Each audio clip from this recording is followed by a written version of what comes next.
আজ পবিত্র ঈদুল আজহা, সকলকে জানাই ঈদ মোবারক। আজ আমরা নবী ইব্রাহিম আলাইহিস সালাম ত্যাগকে স্মরণ করছি। শুধু ত্যাগ নয়, বরং আল্লাহর প্রতি তার ভালোবাসা গভীরতাও স্মরণ করছি।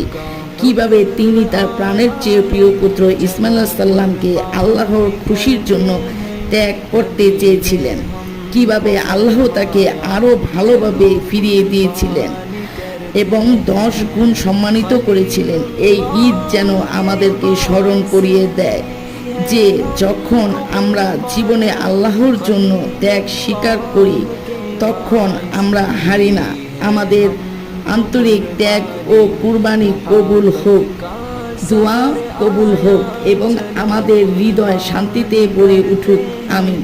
नबी ने हमको फरमाया, चलो कुर्बानी करते